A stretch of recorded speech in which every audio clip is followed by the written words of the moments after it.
Panvision TV presents. আসসালামু আলাইকুম সম্মানিত দর্শক, আপনাদের স্বাগত জানাচ্ছি প্যানভিশন টিভির একটি বিশেষ সাক্ষাৎকারমূলক অনুষ্ঠান কোরআন শেখার সহজ উপায়। এই অনুষ্ঠানের সম্মানিত ওস্তাদ, আমাদের প্রিয় শায়েখ ওস্তাদ জামাল উদ্দিন আজ আমাদের মাঝে উপস্থিত রয়েছেন। আমরা কোরআন শেখার সহজ উপায় এই প্রোগ্রামের ওপর বেশ কিছু কথা বলব এবং তার অনেকগুলো যে পরিকল্পনা নিয়ে তিনি এগিয়ে যাচ্ছেন সেই পরিকল্পনাগুলো আমরা জানার চেষ্টা করব এই অনুষ্ঠানের মাধ্যমে। আসসালামু আলাইকুম। ওয়ালাইকুম আসসালাম ওয়া রাহমাতুল্লাহি ওয়া বারাকাতুহু। কেমন আছেন ওস্তাদ? আলহামদুলিল্লাহ আলা কুল্লি হাল। আপনি কেমন আছেন? আলহামদুলিল্লাহ। বিশাল খেদমত করে যাচ্ছেন। যারা কোরআন শিখতে চায় তাদের জন্য আপনি যে পদ্ধতি নিয়ে এসেছেন এটা একটা নিয়ামত। আলহামদুলিল্লাহ। আলহামদুলিল্লাহ। তো আমি শুরুতেই আপনার কাছে জানতে চাইব কোরআন শেখার আবশ্যকতা কতটুকু? অনেক অনেক ধন্যবাদ আপনাকে এবং যে সমস্ত দর্শক মণ্ডলী এখন দেখছেন এবং আরও দেখতে থাকবেন সকলকে আন্তরিক মোবারকবাদ এবং কৃতজ্ঞতা। বিশেষ করে প্যানভিশন টিভির মাধ্যমে যারা বাংলাদেশ এবং বাংলাদেশের বাহিরে বাংলা ভাষাভাষী যারা কোরআন শিক্ষায় নিজেকে সম্পৃক্ত রেখেছেন সকলের প্রতি কৃতজ্ঞতা। আসলে কোরআন শিক্ষার আবশ্যকতা হচ্ছে এটা শিক্ষা করা ফরজ, এবং আমি বলতে গেলে এভাবে বলবো যে সব ফরজের বড় ফরজ। কোরআনুল কারীমের মধ্যে আল্লাহ তাআলা আবশ্যকীয় বিষয়গুলোকে কয়েকটি শব্দের দ্বারা উল্লেখ করেছেন, যেমন আলাইকা অথবা আলাইকুম, কখনো বলেছেন কুতিবা অথবা কাতাবা। এ শব্দগুলো দ্বারা মূলত ফরজকে ইঙ্গিত করা হয়, কিন্তু সরাসরি ফরজ এটা কেবল কোরআনের ক্ষেত্রেই এসেছে। যেমন আল্লাহ তাআলা বলছেন ইন্নাল্লাযী ফারাদা আলাইকাল কোরআন, এ কোরআনকে বোঝা, কোরআনকে জানা এবং জানানো, সে অনুযায়ী আমল করাকে আমি আল্লাহ ফরজ করে দিয়েছি। সুবহানাল্লাহ। সূরা বানী ইসরাঈলে আল্লাহ তাআলা এই কথাটা বলেছেন। আবার সূরা নূরের মধ্যে আল্লাহ তাআলা বলছেন সূরাতুন আনজালনাহা ওয়া ফারাদনাহা, আমি আল্লাহ তাআলা এই কোরআনের বিষয়বস্তুকে জানা এবং মানাকে ফরজ করেছি। তাহলে এই যে ফরজ, ডাইরেক্ট ফরজ শব্দটা কেবল কোরআনের ক্ষেত্রেই এসেছে। অন্য আয়াতে আল্লাহ তাআলা বলছেন যে আমি আল্লাহ তাআলা কিয়ামতের দিন বান্দাকে একটা বিষয় শুধু জানতে চাইব, অন্যান্য বিষয়ে হিসাব নেওয়া হবে, যেমন নামাজ, রোজা, হজ, জাকাত, পর্দা পুশিদা, হালাল হারাম ডিটেলস, এগুলোর বিষয়ে ডাইরেক্ট আল্লাহ তাআলা জিজ্ঞাসাবাদ করবেন। এটা হাদিস দ্বারা প্রমাণিত হয়েছে এবং অবশ্যই জিজ্ঞাসা হবে যেহেতু এটা হাদিসে এসেছে। কিন্তু আল্লাহর বক্তব্য ডাইরেক্ট যে আমি জিজ্ঞাসাবাদ করব, এ ব্যাপারে আল্লাহ কেবল কোরআনের ব্যাপারেই বলেছেন, অন্য কোনো সাবজেক্টে বলেননি। জি। যেমন আল্লাহ তাআলা বলছেন যে এক এক করে তিনটা আয়াত যদি আমি বলি পাশাপাশি, যেমন ওয়া ইন্নাহু লাযিকরুল লাকা ওয়া লিকওমিকা ওয়া সাওফা তুসআলুন, হে রাসূল এই কোরআন তোমার এবং তোমার উম্মতের জন্য একটা মহাস্মারক এবং বিধিমালা, অতএব এই ব্যাপারে তুমি এবং তোমার উম্মত সবাই জিজ্ঞাসিত হবে। দ্বিতীয়বারে আল্লাহ তাআলা বলছেন ফালা নাসআলান্নাল্লাযীনা উরসিলা ইলাইহিম ওয়ালা নাসআলান্নাল মুরসালিন, আমি অবশ্যই লাম তাকিদ নুনে সাকিলা করে আল্লাহ বলছেন যে আমি নবীকে এবং নবীর সব অনুসারীদেরকে এই কোরআনের সাথে তারা কী ধরনের আচরণ করেছে আমি জিজ্ঞাসাবাদ করবই করব। পরের আয়াতে আল্লাহ তাআলা বলছেন ফাওয়া রব্বিকা লানাসআলান্নাহুম আজমাইন, হে রাসূল তোমার রবের কসম, আল্লাহ নিজে নিজের কসম খেয়ে বলছেন আমি আল্লাহ অবশ্যই এই কোরআনের ব্যাপারে সকলকে জিজ্ঞাসাবাদ করবই করব। জি। অতএব বোঝা যাচ্ছে কোরআনের ব্যাপারে বান্দা অবশ্যই জিজ্ঞাসিত হতে যাচ্ছে, জিজ্ঞাসিত হবেই হবে। এই মহান জিজ্ঞাসার জবাব যারা দিতে পারবে না, আল্লাহ তাদেরকে বলছেন ওয়াল্লাযীনা কাফারু ওয়া কাযযাবু বিআয়াতিনা উলাইকা আসহাবুন নারি হুম ফিহা খালিদুন, সূরা বাকারার 39 নম্বর আয়াত। যারা আমার এই জিজ্ঞাসার জবাবে উত্তীর্ণ হতে পারবে না তারা জাহান্নামে যাবে, অনন্তকাল তারা জাহান্নামেই থাকবে। অন্য আয়াতে বলছেন ওয়ালা ইয়াদখুলুনাল জান্নাতা হাত্তা ইয়ালিজাল জামালু ফি সাম্মিল খিয়াত, সুয়ের ছিদ্রি দিয়ে উট প্রবেশ করা যেমন অসম্ভব, জান্নাতে যাওয়া কোরআনহীন ব্যক্তিদের তেমনই অসম্ভব। এবং আল্লাহ বলছেন আনতাহাবাতা আমালুহুম, এবং তাদের সব ধরনের আমল আমি আল্লাহ বাদ করে দেব। শুধু তাই না, আল্লাহ রসুল কিয়ামতের দিন এই কোরআন যারা জানে না তাদের বিরুদ্ধে মামলা করবে। মোহতারাম, আজকে আমি একটু বেশি এক্সাইটেড এজন্য যে আমার জাতির 95% মানুষই কোরআনকে পড়তে পারলো না, জানলো না, বুঝলো না। অথচ আল্লাহ বলছেন যে ওয়াকাল রসুল ইয়া রব্বি ইন্না কওমি ইত্তাখাযু হাদাল কোরআন মাহজুরা। হে আল্লাহ তাআলা, আমার এই উম্মত যে দুনিয়ায় অনেক বড় বড় বই পড়েছে, পিএইচডি করেছে, ডক্টরেট করেছে, সে ডাক্তারি পড়া পড়েছে, ইঞ্জিনিয়ারিং পড়েছে, এরপরে সে ব্যবসায় পড়েছে, অর্থনীতিতে পড়েছে, এত কিছু গড়েছে, তার ক্যারিয়ারে এত কিছু অর্জন ছিল, অর্থ সম্পদ, ধন দৌলত, সম্মান, সংসার, কিন্তু সে কোরআনটা পড়েনি, কোরআন ধরেনি, কোরআন বুঝেনি, জানেনি, মানেনি। অতএব উম্মতের বিরুদ্ধে আমি মামলা দায়ের করে দিলাম। এবং কোরআন কিয়ামতের দিন সুপারিশ করার কথা যেখানে, সেখানে কোরআন যারা পড়ে নাই, সে যে হোক, তার বিরুদ্ধে কোরআন মামলা করবে। কোরআন বলবে ইয়াকুলুল কোরআন ইয়া রব্বাল আলামিন ইন্না আবদাকা হাদা ইত্তেখাযানি মাহজুরা ফাকদি বাইনি ওয়া বাইনাহু। হে আল্লাহ তাআলা, এই হলো তোমার সেই বান্দা যে আমাকে অকেজো করে রেখেছে, আমার বাইরে কত বিধি বিধান এর পক্ষে সে কাজ করেছে, কথা বলেছে, আমাকে একটু খুলে দেখেনি, আমাকে ধরে পড়েনি, আমাকে তিলাওয়াত করেনি, আমার আয়াতে চুমো খায়নি, তার জীবনে আমার কোনো প্রতিফলন ঘটেনি। অতএব এই ব্যক্তির বিরুদ্ধে আমি তোমার কাছে আজকে মামলা দায়ের করে দিলাম, ফাকদি বাইনি ও বাইনাহু, তার এবং আমার মাঝে আজকে তুমি বিচার ফায়সালা করে দাও। আল্লাহু আকবার। আল্লাহ তাআলা বলবেন যাও তুমি জাহান্নামে। সাথে সাথে বলবে আল্লাহ আমার অন্যান্য আমল আছে সেগুলো একটু দেখি। আল্লাহ তাআলা বলবেন ফালা নুকিমু লাহুম ইয়াউমাল কিয়ামাতি ওয়াজনা।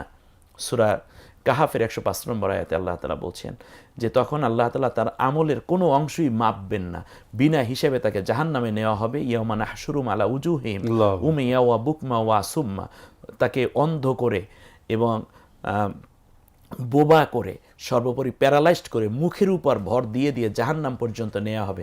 জাহান্নামের ফেরেশতারা জিজ্ঞেস করবে আলামি আতিকুম রসুল, তোমাদের কাছে কি এমন কোনো মিডিয়া যায়নি, এমন কোনো সোশ্যাল মিডিয়ায় খবর দেয়নি, এমন কি কোনো আলেম যায়নি, এমন কি কোনো ব্যক্তি যায়নি যে কোরআন পড়তে হবে, কোরআন বুঝতে হবে, কোরআন দিয়ে পরিবার চালাতে হবে, দেশ জাতি গঠন করতে হবে, এরকম মেসেজ কি তোমাদের কাছে কেউ দেয়নি?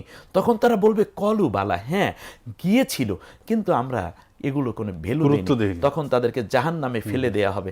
জাহান্নামে তাদের চেহারা যখন পুড়ে যাবে তখন তারা আফসুস করে বলবে লাউ কুন্না নুরাদ্দু ওয়ালা নুকাযযিবু বিআয়াতিনা, আল্লাহ একটা বারের জন্য দুনিয়ায় পাঠাও, কোরআন পড়বো, কোরআন জানবো, কোরআন মানবো, আর কিছুই মানবো না।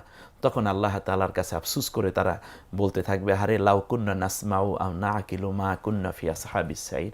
যদি আজকে আমরা জাহান্নামী হতাম না, যদি ওই দিন প্যানভিশন টিভি কথা বলেছে, ওলামায়ে কেরাম কথা বলছে, কোরআন জানতে হবে, কোরআন মানতে হবে, কোরআন বুঝতে হবে, আমি আমার সন্তান সবাই মিলে যদি কোরআন পড়তাম, তাহলে আজকে এই কঠিন পরিণতির সম্মুখীন হওয়া। জি, আসলে আপনি যেভাবে তুলে ধরলেন কোরআনের গুরুত্ব, এর উপর আর কোনো কথা থাকতে পারে না যে পৃথিবীর সবচেয়ে গুরুত্বপূর্ণ বিষয় হচ্ছে কোরআন জানা, রাইট, এবং সবচেয়ে বড় ফরজ হচ্ছে কোরআন জানা। এবং কোরআন না জানলে অন্য কোনো ফরজও জানবে না, এবং তার কোনো আমল আল্লাহ কবুল, সব আমল ভুল। সত্যি অসাধারণ বলেছেন শাইখ। আমরা জানি যে কোরআন নাজিল হয়েছে আরবি ভাষায়। জি, যারা আরবি ভাষাভাষী তাদের জন্য এটি রপ্ত করা সহজ, কিন্তু অন্যান্য ভাষাভাষীর যারা, তাদের জন্য কোরআন রপ্ত করা কিছুটা কঠিন। তো এই 1400 বছর ধরে কোরআন নাজিলের পর থেকে আরবি ভাষার বাইরে যারা, তারা বিভিন্ন পদ্ধতি অনুসরণ করছেন কোরআন জানার জন্য, শেখার জন্য। তেমনিভাবে আমরা যারা বাংলা ভাষাভাষী, আমরাও চেষ্টা করছি বিভিন্ন পদ্ধতিতে কোরআনকে শেখার জন্য, জানার জন্য। তো বিভিন্ন ট্রেডিশনাল অনেকগুলো পদ্ধতি রয়েছে, তো সেই পদ্ধতিগুলো দিয়েই তো কোরআন শিখছিল মানুষ। তা আপনি আবার আপনার একটা নতুন একটি ধারা আপনি এখানে নিয়ে এসেছেন। তো সেই ধারাগুলো, সেই ট্রেডিশনাল ধারা, প্রচলিত ধারা, এবং আপনার যে উদ্ভাবিত যে মেথড বা পদ্ধতি, এর মধ্যে পার্থক্য কি? বিগত 22 বছর ধরে আমার ছাত্র জীবন থেকে তিল তিল করে বিষয়টা নিয়ে আমি ভাবতেছিলাম, এবং গ্রাজুয়ালি এটাকে একটা মডিফাই করার চেষ্টা করা, একটা আপডেট তৈরি করার চেষ্টা, বারবার চেষ্টা করেছি। আলহামদুলিল্লাহ, আল্লাহ শুকরিয়া যে আল্লাহ আমাকে মাহরুম করেননি। আল্লাহ আমাকে, আমি যা চেয়েছি তার চেয়ে বেশি করে আমাকে দিয়েছেন। এটা মহান রবের একান্তই শুকরিয়া। আমি এটা চিন্তা করেছি, কিন্তু এই চিন্তার সমৃদ্ধতা এনে দিয়েছে আল্লাহর দয়া। এই চিন্তাটা আপনি করলেন কেন? ছাত্র জীবনে মক্তবে পড়াতাম। জি পড়াতে গিয়ে প্রায় 1-150 বাচ্চা নিয়ে মক্তব শুরু করতাম, গ্রামের মক্তবগুলো। এখন তো মক্তবগুলো মরে গেছে। জি তো যাই হোক, আমিও তখন স্টুডেন্ট, লজিন বাড়ি থাকতাম। দেখতাম আমার বাচ্চাদেরকে প্রথম দিক থেকে ভালোই আমি পড়াচ্ছি স্টুডেন্টদেরকে, কিন্তু পরে দেখা যায় আস্তে আস্তে ঝরতে ঝরতে ঝরতে ঝরতে আমি লজিন জীবনের 1 বছর যেতে না যেতে মক্তবে আর কোনো স্টুডেন্ট নাই। সমস্যাটা কি? অথচ এই স্টুডেন্টরাই কেউ প্রাইমারিতে পড়ছে, কেউ হাই স্কুলে পড়ছে, কেউ বা কিন্ডারগার্টেনে পড়ছে, কেউ বা ইংলিশ মিডিয়ামে পড়ছে। তারা ওখানে দারুণ মেধাবী স্টুডেন্ট এবং ক্লাসে ফার্স্ট হচ্ছে তারা, এবং 100-তে 100 নাম্বারই পাচ্ছে, এক্সিলেন্ট হচ্ছে তারা। কিন্তু কোরআনটা শিখতে তার মেধার যোগ্যতা তো তাদের কমতি নেই, তারা পারছে না কেন এই পড়াটা? অথচ আল্লাহ কোরআনে বলছেন, ওয়ালাকাদ ইয়াসসারনাল কোরআনা লিযিকরি ফাহাল মিন মুদ্দাকির। আমি কোরআনকে সহজ করে দিয়েছি, কে আছো কোরআন শিখবে। ফাইন্নামা ইয়াসসারনাহু বিলিসানিকা লাআল্লাহুম ইয়াতাযাক্কারুন। জবানে উচ্চারণ করাকে কোরআন আমি খুব সহজ করে দিয়েছি। তো সে পারছে না কেন এই পড়াটা? গবেষণা শুরু হলো। আমি 2 জায়গায় গবেষণা করেছি এবং সংস্কার করার চেষ্টা। 1 নম্বর হচ্ছে কোরআন শিক্ষার ভেতরের অবস্থা, অর্থাৎ একজন স্টুডেন্ট কেন এই পড়াটা বুঝতেছে না, সেটা আরবি উচ্চারণ হোক, কিংবা জের জবর পেশের ক্ষেত্রে হোক, খারাজের খারাজর উল্টা পেশের ক্ষেত্রে হোক, জজম কিংবা তাসদিদের ক্ষেত্রে হোক, অথবা মাত গুন্না, ইজহার ইকলাব, ইসমাম রম, কিংবা সাক্তা ও ইমালা, তেলাওয়াতি সিজদা, এই জায়গাগুলো কেন সে বুঝতে পারছে না? অথচ এই জায়গাগুলো খুব ইজি। আমি ওই জায়গাগুলোকে এমনভাবে সংস্কার করেছি যে আমার কাছে শুধুমাত্র সে আসবে আর সে পড়ে যাবে। একবার বাস্তব উদাহরণ হচ্ছে, যেমন আপনার প্যান ভিশন, প্রায় 41 লাখ স্টুডেন্ট আপনার প্যান ভিশনে, আলহামদুলিল্লাহ, আপনাদের প্যান ভিশনে, আমাদের প্যান ভিশনে কোরআন শিখছে, দেশ এবং দেশের বাইরে। তো এখানে আমি কিন্তু উপস্থিত নাই না, আমি শুধু পড়াটা দেখিয়েছি স্ক্রিনে। অনেকের হাতে বইটিও নাই, যে বইটি থেকে আমি কোরআনটা শিখিয়েছি সে বইটি এরকম।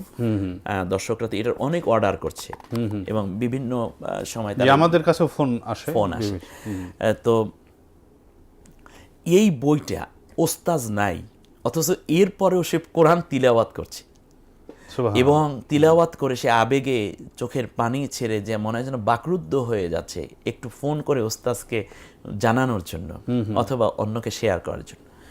তাহলে এর মানে কি? এর মানেই হচ্ছে যে এই জায়গাটিকে সংস্কার করেছি, মানে তিল তিল করে। আপনার মাধ্যমে আজকে আমি দর্শকদের সামনে আরেকটি সুসংবাদ দিতে চাই। এই বইটি হলো 5ম সংস্করণ, আর এর 6ষ্ঠ সংস্করণ অলরেডি এখন আমার হাতে। এ হচ্ছে 6ষ্ঠ সংস্করণ। আমার ওটা হলো 24 ঘন্টায় কোরআন শিক্ষা, ওই বইয়ের নাম। কিন্তু প্যানভিশনে বইয়ের অনুষ্ঠানের নাম দিয়েছি আমরা কোরআন শেখার সহজ উপায়। এই নামটা আমার কাছে এত ভালো লেগেছে, এত বরকতময় হয়েছে। আমি 6ষ্ঠ সংস্করণে বইয়ের নামই দিয়েছি কোরআন শেখার সহজ উপায়। এখানে দেখেন কোরআন, এটা সোনালী কালার করেছি। শেখার মানে রাসূল সাল্লাল্লাহু আলাইহি ওয়াসাল্লামের সাথে শিক্ষা এবং শিক্ষকের সম্পর্কের জন্য সবুজ করেছি। সহজ উপায় মানে সাদা করে দিয়েছি। এবং এটা 6ষ্ঠ সংস্করণ বিধায় এখানে 6টি ঘর করে দেয়া আছে, 6টি কোণা বিশিষ্ট এটা করেছি। এটার সাথে 15টি কোশ্চেন থাকবে, একেবারে এক এক করে সুন্দর করে। আমি আপনার মাধ্যমে দর্শকদেরকে সর্বোচ্চ আশ্বস্ত করতে চাই যে এই পদ্ধতিতে আমার কাছে যদি কেউ বলে যে আমি কোরআন শিখব, একেবারেই নিশ্চিত এবং সর্বোচ্চ নিশ্চয়তা দিয়ে আমি বলছি, আপনাকে, আপনার সন্তানকে, আপনার মাকে, বাবাকে আমি কোরআন শিখিয়ে দেবো। কারণ এই পদ্ধতির কোনো একটি জায়গা আমি আর খালি রাখিনি। সেটা সরাসরি না হলেও আপনি সোশ্যাল মিডিয়ায়, অনলাইনেও আপনি শেখাতে পারছি, বা আমাদের টেলিভিশন দেখেও, প্যানভিশন দেখেও আপনারা শিখতে পারবে বা শিখছেন। আমি অনেক সময় বলি যে কোরআন শিক্ষা করার জন্য আপনার ইচ্ছেটুকুই যথেষ্ট। অর্থাৎ আপনি বলুন আমি কোরআন শিখব, আর শেখানোর দায়িত্বটা আমি নিয়ে নিলাম। মোহতারাম, বিগত 400 বছর ধরে একই প্যাটার্নে কোরআন শিক্ষা কার্যক্রম চলছে, অথচ প্রত্যেক শিক্ষা ব্যবস্থার সংস্কার হচ্ছে। দুঃখজনকভাবে কোরআন শিক্ষা কার্যক্রমের কোনো পদ্ধতির সংস্কার হচ্ছে না। আলহামদুলিল্লাহ, সুম্মা আলহামদুলিল্লাহ, আমি ওই জায়গাটিতে কাজ করেছি। এরপরে যেই জায়গাটি সেটা হচ্ছে অনলাইন ভিত্তিক যেভাবে কোরআন শেখানোর মজবুত একটা কারিকুলাম থাকা দরকার, সেইটা ওলামায়ে কেরাম করেছেন, কিন্তু ওই আগের প্যাটার্নে রেখেই তারা কাজটা করেছেন। হয়তো কিছু কালার যোগ করেছেন, কিছুটা অ্যানিমেশন দিয়েছেন, কিন্তু আলহামদুলিল্লাহ আমি কম্পিউটারের এই মধ্যে বা আমি অ্যানিমেশন সেখানে স্লাইড তৈরি করে প্রজেক্টরের মাধ্যমে সর্বোচ্চ একটি আধুনিক ব্যবস্থার মাধ্যমে আমি নিয়ে আসছি, সময় উপযোগী, সময়কে ধারণ করেছেন। এবং আমি চেষ্টা করেছি যে ন্যূনতম, মানে এটা আমার অতি আবেগী কথা নয়, এবং এটা আমি যেহেতু যে কাজ করে তার নিজের ভেতরে কনফিডেন্ট থাকে, এটা স্বাভাবিক। কিন্তু তো আমি আল্লাহর উপর ভরসা করে বলতে পারি আগামী 100 বছর, জানি না পরে কি হবে, ন্যূনতম আগামী 100 বছর এই প্যাটার্নে, আমার এই প্যাটার্নে ঘরে বসে, রিকশায় বসে, গাড়িতে বসে, বিমানে বসে, কিংবা আপনার বেডরুমে বসে, ড্রয়িং রুমে বসে, ডাইনিং টেবিলে বসে, মানে সর্বত্র অফিসে বসে, ব্যবসা প্রতিষ্ঠানে বসে, আপনার যেখানে ইচ্ছে সেখানে বসেই আপনি কোরআন শিখতে পারবেন, এরকম ম্যাটার এবং উপকরণ আমি পূর্ণভাবে দিয়ে আমার এই পদ্ধতিকে এখন ডেভেলপ আরও করেছি। আলহামদুলিল্লাহ, আলহামদুলিল্লাহ। তো আপনার জেনে ভালো লাগলো যে আপনি আসলে কি কারণে আপনি একটা মেথড ডেভেলপ করেছেন, এই পদ্ধতিকে আপনি সামনে নিয়ে এসেছেন, সেটি আমরা জানলাম। যে ট্রেডিশনাল যে পদ্ধতিগুলো ছিল যুগের পর যুগ ধরে, না ওইটার সাফল্য তো আসেনি আসলে। সাফল্য বলতে যেটা এসছে আলহামদুলিল্লাহ, আলহামদুলিল্লাহ সুম্মা আলহামদুলিল্লাহ, অবশ্যই। যেমন নুরানি পদ্ধতি বড় একটি আলো ফেলেছে, নাদিয়াতুল কোরআন পদ্ধতি, কেরাতুল কোরআন পদ্ধতি, তালিমুল কোরআন পদ্ধতি, বৈজ্ঞানিক পদ্ধতিতে কোরআন শিক্ষা পদ্ধতি, এক শব্দে কোরআন শিক্ষা পদ্ধতি, বাংলাদেশের প্রেক্ষাপটে যতগুলো, নিঃসন্দেহে একটা বিশাল খেদমত দিয়েছে। কিন্তু এই খেদমতের অ্যাজ এ রেজাল্ট হচ্ছে অনলি 5% মানুষ কোরআন পড়তে পারে।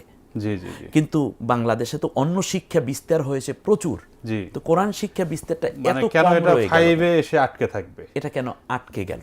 অতএব ওই আটকানো জায়গাটি, বন্ধত্বটা আমি দূর করার চেষ্টা করেছি, এবং আল্লাহর রহমত ইনশাআল্লাহ আমি সফল হব। আপনারা দোয়া করবেন, দর্শকদের কাছে সফল হবেন বলতে আমরা যা বলতে পারি যে আপনি সফল হয়েছেন অনেকখানি।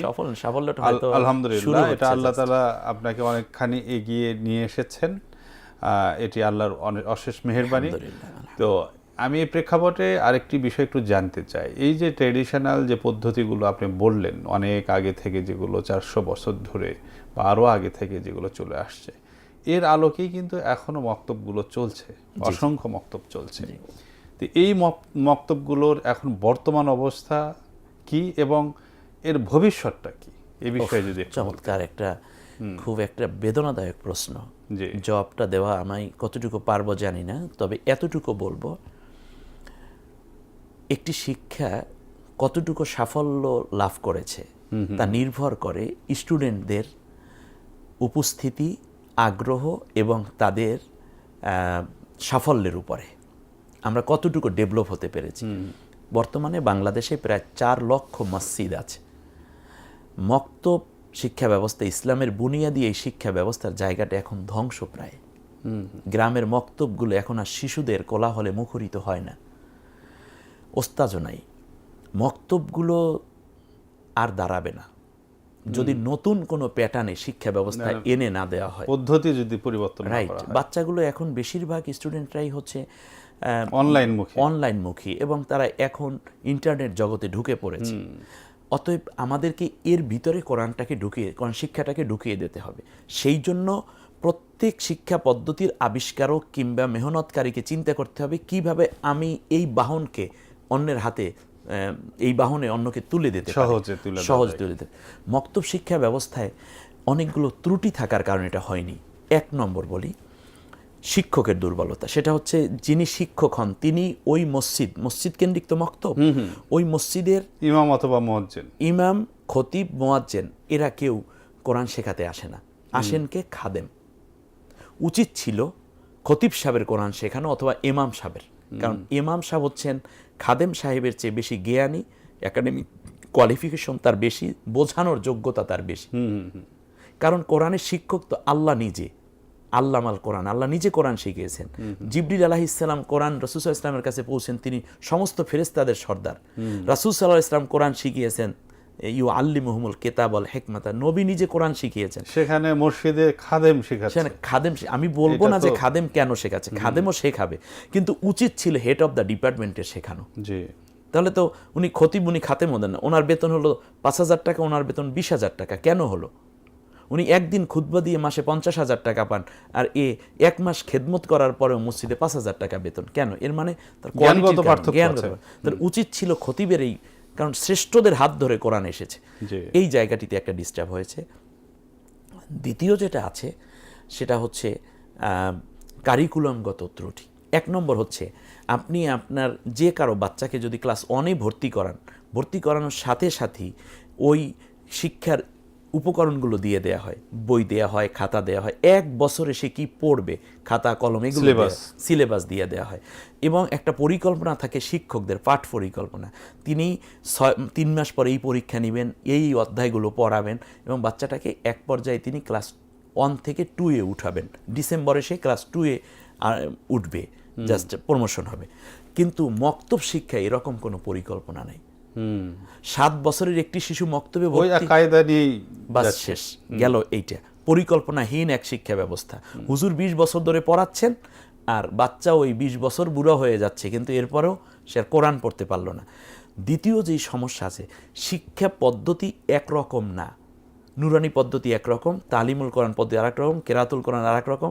ফলে দেখা যাচ্ছে যে একজন হুজুর যদি মক্তব থেকে চলে যান, তাহলে আরেকজন হুজুর এসে আগের হুজুরের সব পড়া বন্ধ করে দেন, আরেক পদ্ধতি চালু করে দেন। তৃতীয় যে সমস্যা আছে সেটা হচ্ছে এক ক্লাসের মধ্যে অনেক রকম ছাত্র। যেমন ক্লাস 2-এর ভিতর যদি কোনো টিচার ঢোকেন, বাংলা পড়াবেন, তিনি 40 মিনিট তার ক্লাস বাংলাই পড়ান, কিন্তু হুজুর যদি মক্তবের হুজুর যদি 1-1.5 ঘন্টাও পড়ান, 100টা বাচ্চা যদি হয়, স্টুডেন্ট যদি হয়, 100 রকমের পড়া।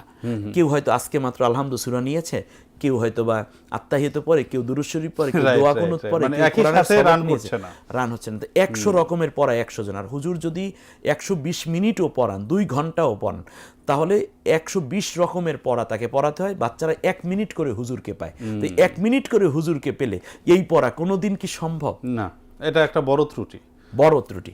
এরপরে আরেকটা, একই কারিকুলাম না হওয়ার ফলে এক হুজুর আসে আর এক হুজুর চলে যায়, এই যে বড় রকমের গ্যাপ রয়ে যায়। এরপরে অন্যান্য শিক্ষা ব্যবস্থায় যত আধুনিকায়ন করা হয়েছে, মক্তব শিক্ষা ব্যবস্থায় কোনো আধুনিকায়ন করা হয়নি। একটা কিন্ডার গার্ডেনেও পাপোশ বেছানো, শীতের মধ্যে বাচ্চারা ক্লাস করে, আবার দেখা যায় যে গরমের মধ্যে একটা এসিও পায়, কম একটা ফ্যান পায়, কিন্তু মসজিদের বারান্দাগুলো তো সেরকম হয়নি, ঠান্ডার মধ্যে শীতলতায় বসে। তৃতীয় আর পঞ্চম যে সমস্যাটা হয়ে আছে সেটা হচ্ছে প্রযুক্তির এই চাপে বাচ্চারা অন্যান্য শিক্ষাগুলোর দিকে দৌড়চ্ছে। এর থেকে উত্তরণের উপায় হচ্ছে যেই পদ্ধতি প্রাইমারি, হাই স্কুল, কলেজে যে ধরনের প্রযুক্তি কারিকুলাম আছে, তার চেয়েও আপডেটেড পদ্ধতি নিয়ে আসতে হবে। আর না হলে এই বাচ্চাদেরকে আমরা ধরে রাখতে পারবো না। তাহলে এটাও একটা সমস্যা, এই জিনিসটা না থাকা সমস্যা। আর কোরআন তো সর্বাধুনিক। অতএব আজকে যদি মক্তবের মধ্যে মনে করেন এরকম একটা ল্যাপটপ নিয়ে কোনো আলেম বসে যান, যেটা আমার একটা প্রজেক্টর যদি থাকে, তাহলে বাচ্চাদের দাওয়াত দেওয়ার দরকার নেই, এবং মাত্র 30 মিনিট সে ক্লাস করবে, অনলি 30 মিনিটস। আসো, এই যে বইগুলো হাতে হাতে দিয়ে দিলাম, তারপরে পড়া শুরু হয়ে গেল, একটার পর একটা স্লাইড আসতে থাকলো, তারপরে বাচ্চারা সুন্দর করে দেখে দেখে দিয়ে গেল, তারপর ফাঁকে ফাঁকে পরীক্ষা দিয়ে ওস্তাদ আবার সুন্দর করে সেটা নিতে পারলো। দেখেন মক্তবে ভর্তি হওয়ার সাথে সাথে এরকম একটা কার্ড পরে যখন বাচ্চাটা আসবে, তার মনটা কত ভালো লাগবে। সাথে সাথে আমি আপনাদের দর্শকদের উদ্দেশ্যে একটু দেখাতে চাই, যদি এই রকম একটা ডায়েরি সে হাতে পেয়ে যায়, কি কি সে করবে, এরপরে ক্লাসের মধ্যে তার কি কি ত্রুটি হয়েছে সে নিজে লিখবে, তার অভিভাবক এখানে সিগনেচার করে দিবে। এরপরে যদি এই রকম একটা আম্মাপাড়া তার হাতের মধ্যে থাকে, এবং ভর্তির সময় সে যদি এই রকম একটা ফর্ম পূরণ করে ভর্তি হতে রাজি থাকেন, এরপরে সে যদি একটা কাটার পেয়ে যান, একটা পেন্সিল পেয়ে যান, এরপরে সে যদি একটা রাবার পেয়ে যায়, কারণ লেখা আছে আমার পড়ার মধ্যে, কারণ মক্তব শব্দ তো লেখার জায়গা। আমাদের মক্তবগুলোতে লেখার কোনো পদ্ধতি নেই, এবং সে যখন কৃতকার্য হবে তখন যদি তাকে এইরকম একটা সার্টিফিকেট ধরিয়ে দেওয়া হয়, আলহামদুলিল্লাহ, তাহলে 1 মাসে একটা বাচ্চা দৌড়ে আসবে। এইরকম একটা ব্যাগের মধ্যে যখন দেয়া হবে, চেইনটা টেনে সুন্দর করে সে যাচ্ছে মক্তবে। আমরা তো আমাদের বাচ্চাদেরকে এগুলো দিতে পারিনি। জি জি জি, আমরা না দিতে আমি পারি না। ওটাই, আমি যেটা বলছিলাম আপনাকে সেটি হলো যে আমাদের ট্রেডিশনাল মক্তবগুলোর যে সমস্যা, সেই সমস্যাগুলো আপনি খুব সুন্দর করে তুলে ধরেছেন, এবং এর বিপরীতে এটা কিভাবে ডেভেলপ করা যায় সে কারিকুলাম বা পদ্ধতিও আপনি দেখিয়েছেন এবং এবং কোন সরাসরি দিন দেখালেন। কতটুকু বাচ্চাটা পড়বে, জি। বাচ্চাকে আগেই রুটিনে, এখানে রুটিন আছে, জি। এখানে দেয়া আছে যে তুমি যদি 20 দিনে কোরআন শিখতে চাও অথবা 10 দিনেও যদি কোরআন শিখতে চাও, তাহলেও 10 দিনের রুটিন হলো 1.5 ঘন্টা করে পড়বা এবং এত পৃষ্ঠা থেকে বইয়ের এত পৃষ্ঠা পর্যন্ত পড়বা। সেই আলোকে আমার এখানে অলরেডি স্লাইড তৈরি করা আছে, জি, জি, জি। এবং বাচ্চারা পড়বে, আমি দেখব, আমি দেখাবো, বাচ্চারা পড়বে। জি। এই যে পারস্পরিক কম্বিনেশন, ফলে দেখা যায় কেউ ঝরে পড়ে না। আর পদ্ধতির ভিতরে যে চেঞ্জ এনেছি, আলহামদুলিল্লাহ, আপনার প্যানভিশনে যা দিয়েছি আলহামদুলিল্লাহ, আর ষষ্ঠ সংস্করণ আরো আরো আপগ্রেড হয়েছে। upgrade তো আমরা যে কথা বলছিলাম আপনার, যে আসলে আপনি আপনার কথার মধ্যে বলেছেন যে একটি বক্তব্যে যখন কোনো বাচ্চারা যখন পড়তে আসে 100 বা 50 জন বাচ্চা বা 20 জন যাই থাক, তারা 20 জন 20 রকম পড়া, কেউ হয়তো কেবলই শুরু করেছে, কেউ হয়তো অনেকখানি এগিয়ে গেছে। কেউ কোরআনের ভিতর ঢুকে তো পড়েছে। আপনার এই পদ্ধতিতে আমরা যদি আসি, তাহলে দেখা যাচ্ছে যে আমরা ব্যাচ ভিত্তিক, Right. অর্থাৎ আপনার 10 জনের একটা গ্রুপ, তারা সেম একই রকম একই পড়া। সাথে এগিয়ে গেল, এই জন্য স্লোগান হচ্ছে পর সব এক রব, একরকম। একই আওয়াজে সবাই পড়ে। তো এখন আমি আরেকটা প্রশ্ন আপনাকে একটু করতে চাই। এই যে আপনার ব্যাপক কর্মযজ্ঞ, আপনি এগিয়ে যাচ্ছেন আলহামদুলিল্লাহ, তো এবং এটা নিয়েই আপনি দীর্ঘ প্রায় 20-22 বছর ধরে আপনি চেষ্টা সাধনা করে যাচ্ছেন, আল্লাহ আপনাকে অনেকখানি এগিয়ে এনেছেন। তো এই কোরআন শিক্ষার ব্যাপারে, এই কোরআন শিক্ষাকে আরও গণমুখী এবং এটাকে আরও সার্বজনীন করার জন্য আপনার আর কি কি ধরনের পরিকল্পনা রয়েছে যদি বলতেন। অনেক ধন্যবাদ আপনাকে। পরিকল্পনার মধ্যে, যেহেতু বর্তমান একটি প্রযুক্তির যুগ এবং আধুনিক যুগ, এই ক্ষেত্রে ইতিমধ্যে আপনারা হয়তো আপনিও জানেন, প্যানভিশন তো এই ক্ষেত্রে পাইওনিয়র, কারণ প্যানভিশন প্রথম আমার এই ক্লাসগুলোকে মূল্যায়ন করে তারা প্রথম পাবলিশ করা শুরু করে। জি। আলহামদুলিল্লাহ, এর দেখা দেখি পরবর্তীতে চলে আসে 10 মিনিট স্কুল, বাংলাদেশের শিক্ষা অঙ্গনে একটি বড় প্ল্যাটফর্ম। আলহামদুলিল্লাহ, সেখানেও আমার হাজার হাজার স্টুডেন্ট আছে যারা টাকা দিয়ে কোর্সগুলো কিনে দেখছেন এবং কোরআন শিখছেন। এরপরে সিটিভি, যেটা ক্যামব্রিয়ান টেলিভিশন, মুসলিম টিভি, লিড একাডেমি এবং আরও অনেকগুলো প্ল্যাটফর্ম আলহামদুলিল্লাহ এটা বর্তমানে দিয়েছে। অর্থাৎ অনলাইন ভিত্তিক শিক্ষা এবং প্রচার, এটা আমার একটা কাজ আছে। আর দ্বিতীয় যেটা আছে সেটা হচ্ছে, বাংলাদেশে প্রায় 70 লাখ উলামায়ে কেরাম আছেন। আমি চাই সবাইকে কোরআন শেখানোর কাজে আত্মনিয়োগ যাতে করেন, সেই জন্য আমি দাওয়াতি কাজ করে যাচ্ছি। তার কারণ হচ্ছে প্রত্যেক ঘরে ঘরেই তো মুআল্লিম হওয়া দরকার। কারণ আমাদের একটা স্লোগান আমরা ছোটবেলা থেকে শুনে আসছি, আল কোরআনের আলো ঘরে ঘরে জ্বালো, ঘরে ঘরে জ্বলো না, ঘরে ঘরে জ্বালো, এটাই আমরা জ্বালো। জ্বালো মানে জ্বালাও, কে জ্বালাবে? ঘরে ঘরে কোরআনের আলোটা কে জ্বালাবে? ঘরের মানুষেরই ঘরে কোরআনের আলোটা জ্বালাবে, মা বাবা। রাইট। এই জায়গাটিতে ঘরে ঘরে কোরআনের আলো জ্বালাবার নির্দেশনা আল্লাহ দিয়েছেন। অযকুরনা মা ইউতলা ফি বুয়ুতিকুন্না মিন আয়াতিল্লাহি ওয়াল হিকমা, যে তোমাদের ঘরগুলোকে, হে অভিভাবকরা, হে সন্তানেরা, তোমরা প্রত্যেকে তোমাদের ঘরগুলোকে কোরআনের আয়াত দিয়ে, কোরআনের জ্ঞান দিয়ে মুখরিত করে রাখো। যে এখানে একটু প্রশ্ন আমি করি, আপনি বলেছেন যে আল্লাহর নির্দেশ রয়েছে যে ঘরে ঘরে কোরআনের আলো জ্বালানোর জন্য, এবং এটা একটা অনেক পুরানো একটা স্লোগান, এটা অনেক জনপ্রিয় একটি স্লোগান। তো এই কর্মটা, এই ঘরে ঘরে কোরআনের আলো জ্বালানোর জন্য প্রয়োজন হচ্ছে মুআল্লিম বা শিক্ষক। এই মুআল্লিমদের প্রশিক্ষণের ব্যাপারে আপনার কি কর্মসূচি রয়েছে? আলহামদুলিল্লাহ, এই ঘরে ঘরে মুআল্লিম দেওয়ার জন্য আমি শুধু ট্র্যাডিশনাল অ্যারাবিক জ্ঞানে যারা সমৃদ্ধ তাদেরকেই মুআল্লিম বানাবো এই নীতিতে আমি নাই। আপনার মতো জেনারেল শিক্ষিত মুসলিম যিনি কোরআন পড়তে পারেন, আপনি মুআল্লিম হয়ে যেতে পারেন। সেই জন্য দরকার মাত্র 10টা দিন আমার কাছ থেকে প্রশিক্ষণ নেয়া। এবং মুআল্লিম প্রশিক্ষণটা আমি চেষ্টা করছি যাতে করে, এটাও আমি প্যানভিশন টিভি যেভাবে কোরআন শেখার সহজ উপায় বানিয়ে দিয়েছে জাতির জন্য, অন্যান্য প্ল্যাটফর্মগুলো, ঠিক তেমন মুআল্লিম হওয়ার সহজ উপায়। জি, ইনশাল্লাহ আজকের এই অনুষ্ঠানে আমরা প্রিয় দর্শক আপনাদেরকে আশ্বস্ত করতে চাই, শায়েখ জামাল উদ্দিন আমাদের সকলের অত্যন্ত প্রিয় ওস্তাদ। তিনি মুআল্লিম গঠনের জন্য বা মুআল্লিম তৈরির জন্য একটি প্রজেক্ট হাতে নিয়েছেন। আমরা তার এই প্রজেক্টটি বা তার এই কর্মপরিকল্পনা বাস্তবায়নের জন্য আমরা তাকে নিয়ে আবার মুআল্লিম প্রশিক্ষণ কিভাবে তিনি দিতে চান সেই প্রোগ্রামগুলো তৈরি করব এবং খুব শীঘ্রই আমরা সেটি প্যানভিশন টিভিতে প্রচার করব ইনশাআল্লাহ। জি, আল্লাহ কবুল করুন। তো ঘরে যদি মুআল্লিম বানিয়ে দেয়া যায়, অ্যাটলিস্ট মা টিচার অথবা বাবা টিচার, বাচ্চারা একটু অযথা সময় কাটাচ্ছে, খাবার টেবিলেই বসেন না, এই তো আপনার মনিটর, এখানে বসান, এই দিকে আপনার 2-3 বেবি বসেছে, এই আপনার মা, এই আপনার বাবা, এই আপনি, স্লাইড একের পর এক চলে আসবে। কারণ প্রত্যেক মোয়াল্লেমকে আমি স্লাইডগুলো দিয়ে দেব। ফলে হবেটা কি, তার ল্যাপটপে সে অন করবে অথবা যে কোনো একটা ডিজিটাল যেগুলো মনিটর আছে না, এগুলো বা এলইডি মনিটরে এই পেন ড্রাইভ দিয়ে তারপরে একের পর এক ক্লাস নেবে, বইগুলো নিয়ে যাবে আর টিচারকে শিখিয়ে দেবো সে ক্লাসটা কীভাবে নিবে। তো অনলাইনে যদি এই যেটা ইনশাল্লাহ প্যানভিশন প্রচার করতে যাচ্ছে, যদি এইটা হয়ে যায়, তারপরে 3 দিনের একটা কোর্স আমার প্র্যাকটিক্যাল করতে হবে। তার কারণ অনলাইনে ওইটা শেষ হবে না। মুআল্লিম হওয়ার জন্য এইরকম একটা কার্ড তো তিনি পাবেনই, আইডি কার্ড। এরপরে হচ্ছে নোটবুক পাবেন। এরপরে এই হলো মুআল্লিম গাইড। এইটা থেকেই মূলত আমাদের মুআল্লিম হওয়ার সহজ উপায়, এইটা আমরা ইনশাল্লাহ ক্লাস করিয়ে দেব। এরপরে যেটা থাকবে তাহলে তার একটা সার্টিফিকেট তিনি নেবেন এবং অন্যান্য শিক্ষা উপকরণ যত আছে সব কিছু তাকে আমরা ইনশাল্লাহ দিয়ে দেব, এই রকমের সার্টিফিকেট দিয়ে দেব। অ্যাটলিস্ট এখানে সবচেয়ে বড় যেই উপকারটা হবে জনাব, সেটা হচ্ছে এই আধুনিক যুগে বাচ্চারা অনেক সময় দেখা যায় মা বাবার কথার প্রতি আগের মতো খুব বেশি কেয়ার নিচ্ছে না, গুরুত্ব দেয় না।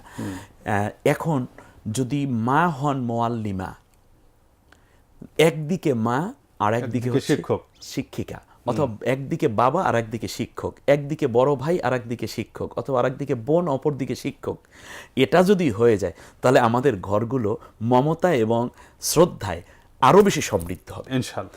এই জন্য আল্লাহ নবী বলেছেন আহলুল কোরআনে হুম আহলুল্লাহ। মনে রাখবা, যেই ঘরে কোরআনের আয়াত উচ্চারিত হয় সেটা কোনো ব্যক্তির ঘর থাকে না, ওটা আল্লাহর ঘর হয়ে যায়। অখসতহু, ওই ঘরের মানুষগুলো আল্লাহর খাস বান্দায় পরিণত হয়ে যায়।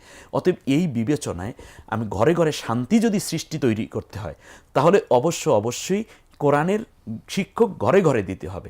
অপরদিকে মাদক মুক্ত, সন্ত্রাস মুক্ত, চাঁদাবাজি মুক্ত, দুর্নীতি, অন্যায়, ঘুষ, সুদ মুক্ত, তার পাশাপাশি কিশোর গ্যাং, হত্যাযজ্ঞ এবং ইফটিজিং মুক্ত সমাজ যদি গঠন করতে হয়, তার প্রত্যেকটা ঘর হতে হবে এক একটা বক্তব্য।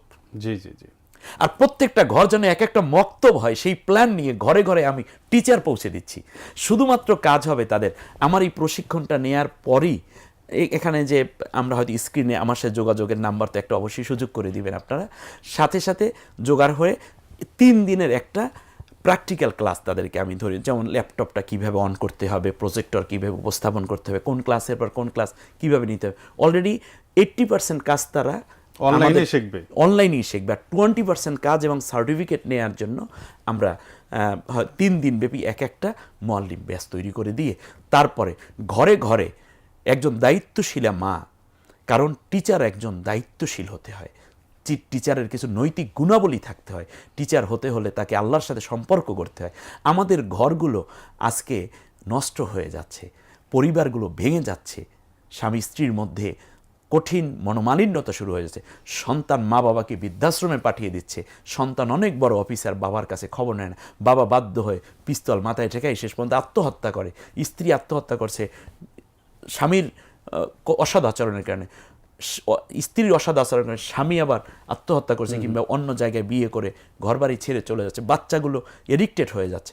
এই ভাঙ্গা সমাজ গড়ার জন্য আমার সবচেয়ে বড় পরিকল্পনা এখন আল কোরআন আর ঘরে ঘরে জ্বালো, আর ঘরে ঘরে জ্বালানোর জন্য প্রত্যেক ঘরে আপনি ইংলিশের স্টুডেন্ট, ইংলিশ পড়ালেখা কোনো অসুবিধা নেই, আপনি কি শুধুমাত্র কোরআনটা আপনি পড়তে পারেন, আপনি মুআল্লিম হওয়ার যোগ্য। কিন্তু তার কারণ আবার মুআল্লিম হতে গেলে আপনার নিজের পড়াটাও কিন্তু শুদ্ধ হয়ে যাচ্ছে। অপরদিকে শিক্ষার কারিকুলামটা আমি আপনাকে শিখিয়ে দিচ্ছি, শিক্ষা উপকরণ দিয়ে দিচ্ছি, তার পাশাপাশি প্রত্যেকটা ক্লাসের সমস্ত ডকুমেন্টস এবং এটার যতগুলো শিক্ষা উপকরণ আছে, সবগুলো আপনার হাতে আমি তুলে দিচ্ছি। অতএব আমি জামালউদ্দিন একা শিক্ষক নই, বরং প্রত্যেক ঘরে ঘরে এক একজন জামালউদ্দিন তৈরি করতে হবে। ইনশাআল্লাহ। অপরদিকে হচ্ছে মা বোনদের, বিশেষ করে নারীদের কোরআন শিক্ষা কার্যক্রমে অংশগ্রহণ না করার ফলে একটা অন্ধকার রয়েই গেছে কোরআন শিক্ষা ব্যবস্থায়। আমি চাই সমন্বিতভাবে মা হবেন টিচার, সন্তান হবে ছাত্রছাত্রী, আবার বাবা হবেন টিচার, স্বামী হবেন টিচার। অতএব পারস্পরিক মনোমালিন্যতাও দূর হয়ে যাবে, একে অন্যের প্রতি শ্রদ্ধাবোধ বেড়ে যাবে। একটা সোনালী সমাজ এবং সোনার বাংলা আমরা উপহার দিতে পারবো ইনশাল্লাহ কোরআনের বরকতে। ইনশাল্লাহ। সম্মানিত দর্শক মণ্ডলী, আপনারা জানতে পারলেন আজকের আমাদের কোরআন শেখার সহজ উপায় এই প্রোগ্রামের যিনি সফল একজন শিক্ষক ওস্তাদ শায়েখ জামালউদ্দিনের ভবিষ্যৎ পরিকল্পনা। তিনি ঘরে ঘরে কোরআনের আলো জ্বালাবার জন্য ঘরে ঘরে মুআল্লিম তিনি পৌঁছে দিতে চান তার সুন্দর একটি পদ্ধতির মাধ্যমে। আমরা আশা করছি যে এই পদ্ধতি আমরা প্যানভিশন টিভিতে প্রচারের ফলে আপনারা আরও ডিটেইল জানতে পারবেন এবং অংশগ্রহণ করতে পারবেন। এবং সর্বোপরি সর্বশেষে তিনি 3 দিনের একটি সরাসরি কোর্স পরিকল্পনা করেছেন, সেটিও করবেন। এর মাধ্যমে আমরা বাংলাদেশকে কোরআনময় বাংলাদেশ আমরা যেন বানাতে পারি সেই আশা রাখছি এবং সেই আশা করেই আজকের প্রোগ্রাম এখানে শেষ করছি। আসসালামু আলাইকুম ওয়া রাহমাতুল্লাহি ওয়া বারাকাতুহু।